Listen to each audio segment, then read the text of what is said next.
ہم novel start کرتے ہیں حالم، جس کی ایپیسوڈ 37 ہے۔ میں راجہ مراد کی بیٹی ہوں، بلند آواز میں کہا۔ کھڑکی میں کھڑا آدمی سن رہ گیا۔ راجہ کی ایک ہی بیٹی تھی جو پہرے دار نے مداخلت کی کوشش کی، جو 5 دن پہلے کھو گئی تھی۔ میں جانتی ہوں اس کا نام تالیہ تھا۔ میں وہ نہیں ہوں۔ میں راجہ کی بڑی بیٹی ہوں، اس کی چینی بیوی کی واحد اولاد، جس کو راجہ نے چین بھیج دیا تھا، اور اب راجہ نے ہی مجھے واپس بلایا ہے۔ اسکیمر نے کہانی گھڑ لی تھی، اس لیے میرے سامنے سے ہٹ جاؤ اور دروازے کھول دو، کیونکہ میں بندھارا کی بیٹی ہوں۔ وہ گردن اٹھائے اونچی گرجدار آواز میں کہہ رہی تھی، انگلی سے سینے پہ دستک بھی دے رہی تھی۔ منتخب آنکھ برساتی نظریں اوپر جمی تھیں۔ پہرے داروں نے ایک دوسرے کی سمت دیکھا۔ میں کہہ رہی ہوں دروازہ کھولو، کیونکہ میں ملاکہ کی شہزادی ہوں۔ جاؤ اور بندھارا کو خبر کرو۔ پہرے دار نے سر کو قدرے ادب سے خمد کیا۔ اور شہزادی، میں کس نام سے ان کو خبر کروں؟ وہ آرٹ گیلری کے آفس میں کھڑی تھی اور اسرا مسکرا کے سامنے کھڑے فاتح سے اس کا تعارف کروا رہی تھی۔ یہ تالیہ مراد ہے۔ فاتح نے سر کو خم دیا اور مسکرا کے رسماً بولا، کیسی ہو تم تاشا؟ میرا نام؟ تالیہ نے اٹھی گردن اور سرد آنکھوں سے اوپر دیکھتے ہوئے کہا، تاشا بنت مراد ہے۔ بندھارا سے کہو اس کی بیٹی شہزادی تاشا آئی ہے۔ اس نے خواب میں دیکھا وہ اس چھوٹے کمرے میں مراد کے سامنے کھڑی ہے۔ آتش دان میں لکڑیوں کے چٹکنے کی آوازیں سنائی دے رہی ہیں۔ دروازے پہ سپاہی آوازیں لگا رہے کہ وہ محل سے آئے ہیں، مراد حاضر ہو۔ تالیہ قوم کا رہبر قوم کا باپ ہوتا ہے، اس کو قربانی دینی پڑتی ہے۔ یہ میری قربانی کا وقت ہے، وہ مجھے لینے آئے ہیں، مگر تم سے میں اتنا چاہتا ہوں تالیہ کہ تم میرا ایک حکم مان لو۔ مراد سنجیدگی سے کہہ رہا ہے۔ تالیہ کی آنکھیں بھیگنے لگتی ہیں، مگر وہ اس بات میں سر ہلاتی۔ جی باپا، میں کیا کروں؟ مجھے بتاؤ باپا۔ یہ قربانی تمہیں الور سنگائی کے لوگوں کے لیے دینی ہوگی تالیہ، اور اپنے باپ کی اٹھی گردن اور وقار کے لیے دو گی نا؟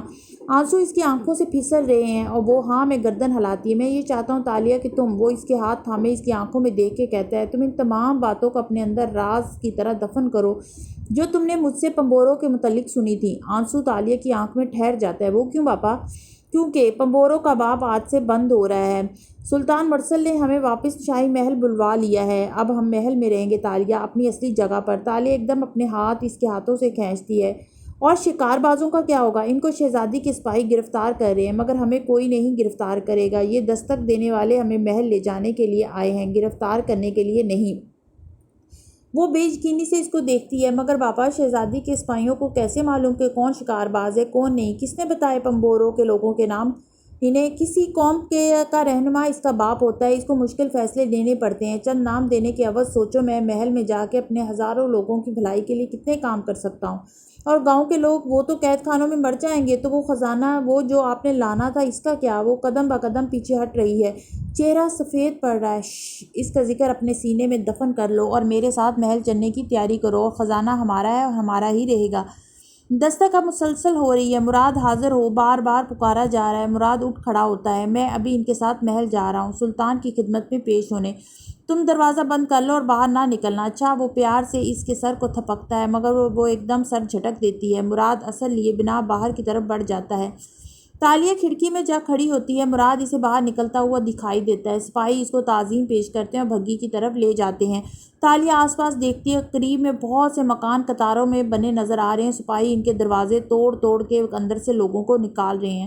عورتیں ان کے پیر پڑ رہی ہیں، بچے رو رہے ہیں، مگر وہ ان کے مردوں کو گھسیٹ کے گھوڑا گاڑیوں میں ڈال رہے ہیں۔ تالیہ کی آنکھیں بے بسی سے گلابی پڑنے لگتی ہیں۔ وہ ایک دم بھاگ کے الماری کے پٹ کھولتی ہے، اندر چھپی بوتل نکالتی ہے اور بلند کر کے دیکھتی ہے۔ بوتل کے پیندے میں چابی کے دونوں ٹکڑے بیٹھے ہیں۔ اسے معلوم ہے کہ آگے کیا کرنا ہے۔ یہ مشروب پیے بغیر وہ چابی تک نہیں پہنچ سکتی تھی۔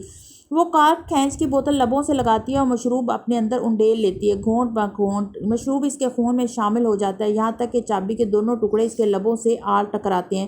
وہ ان کو ہتھیلی پہ نکال لیتی ہے اور ڈلی کو سوراخ میں ڈالتی ہے۔ ہلکے سے کلک کے ساتھ چابی جڑ جاتی ہے۔ لمحے بھر کو وہ چمکتی ہے اور پھر ٹھنڈی ہو پڑ جاتی ہے۔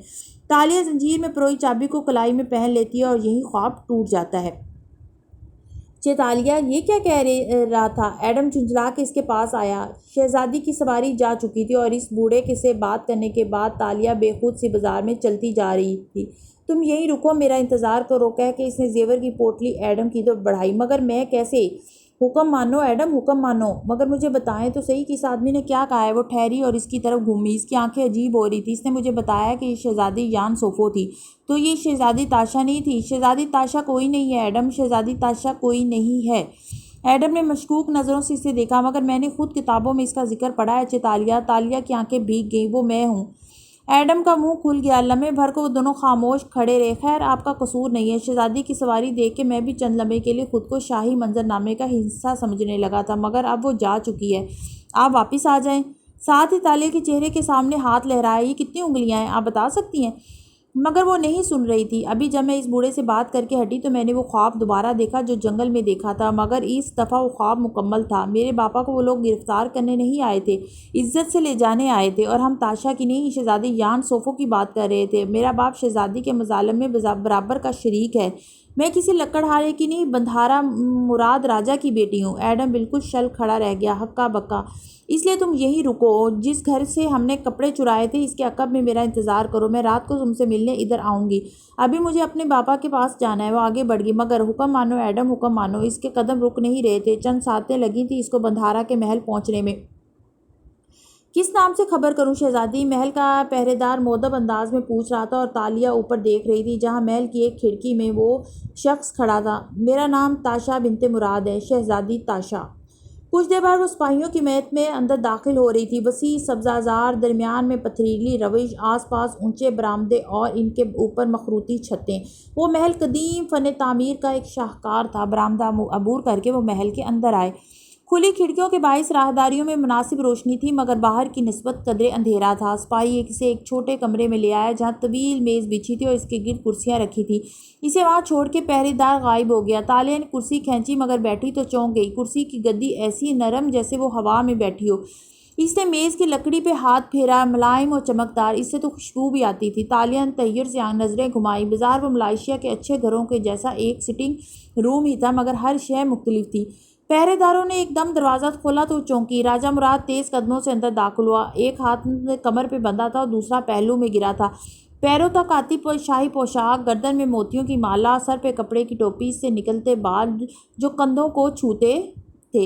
اس کی نظریں اوپر اٹھتی مراد کے چہرے پر آن رکی۔ وہ دبلا پتلا چہرہ تھا، قدرے سانولا، جیسے دھوپ میں رنگ سڑ گیا ہو۔ وہ ادھیڑ عمر مگر چھریرے بدن کا توانا مرد تھا۔ آنکھیں قدرے چھوٹی تھیں اور تالیہ جیسی تھیں، سیاہ اور گہری، مگر ان میں کچھ تھا جو تالیہ کی روشن آنکھوں میں نہ ہوتا تھا، ایک تپش، ایک چبھتا ہوا تاثر، جیسے ان آنکھوں کے ذریعے مراد دوسرے کے اندر تک اتر جاتا ہو۔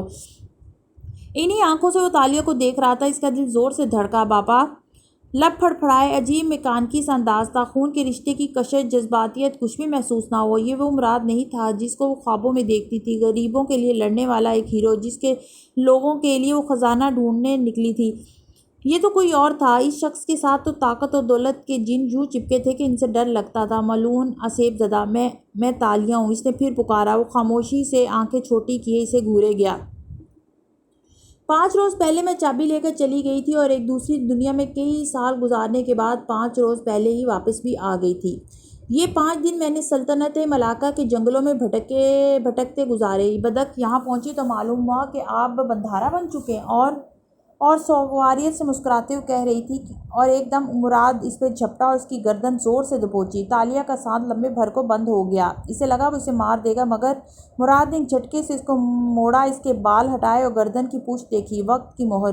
پھر گہری سانس لی، گرفت ڈھیلی کی اور اسے سیدھا کیا۔ تالیہ وہ ایک قدم پیچھے ہٹ گیا تو اس نے رکی سانس بحال کی۔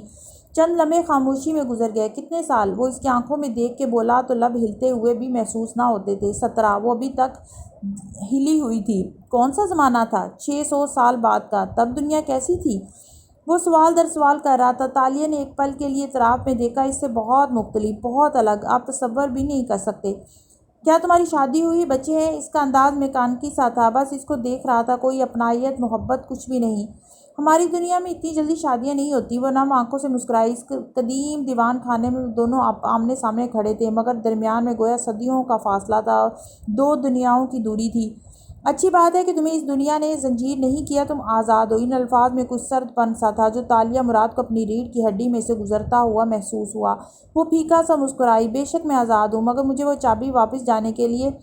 تم نے اپنا نام غلط بتایا۔ کیوں؟ وہ اس کی نہیں سن رہا تھا، کیونکہ کوئی یقین نہ کرتا کہ میں ہی تالیہ ہوں۔ 5 دن میں اتنی بڑی کیسے ہو گئی؟ اس لیے میں نے خود کو تاشا کہلوایا۔ اور تاشا کون ہے؟ میری تو کوئی دوسری بیٹی نہیں۔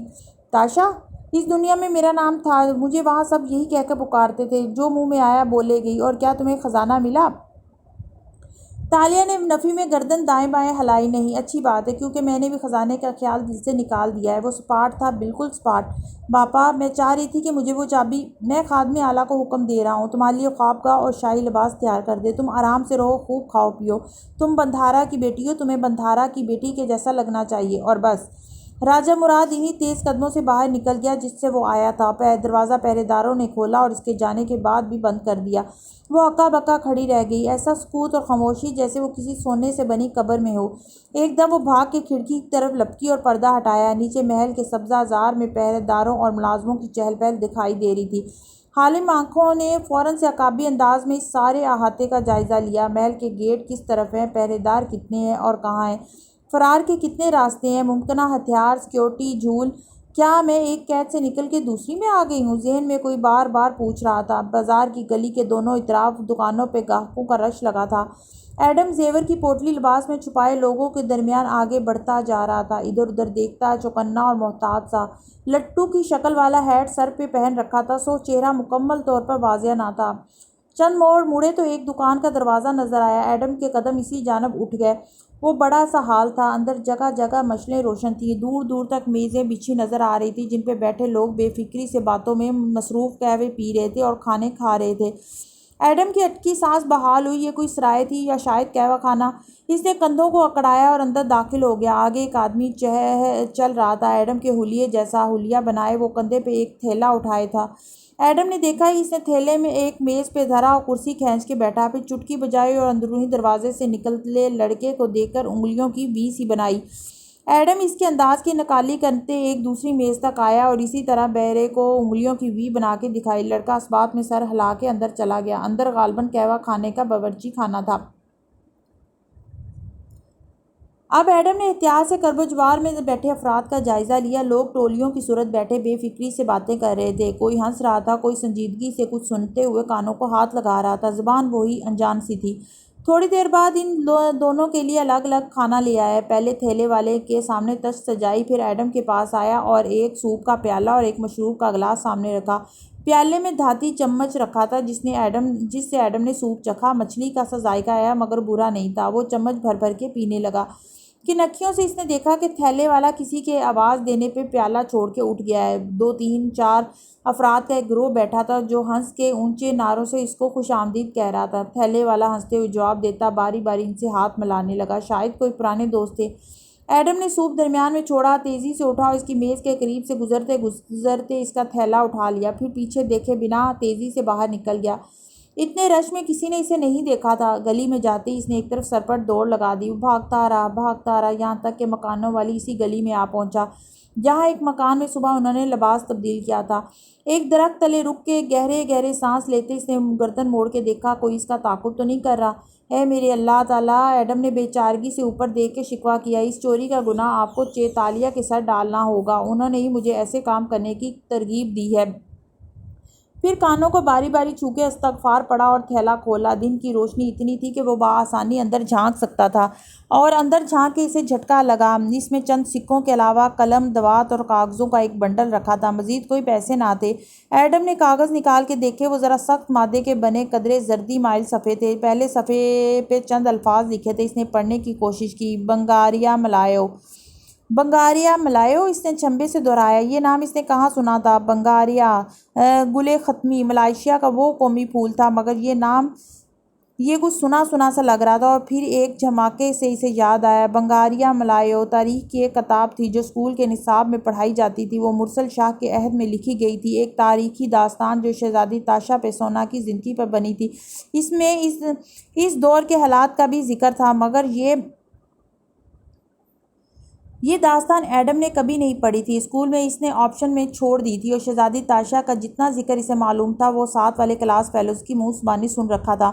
بنگاریا ملایو پڑھنے کی اس نے ایک زحمت ہی نہیں کی تھی، البتہ دوسری تاریخی کتابیں اس نے ڈھیروں کی تعداد میں پڑھ رکھی تھی۔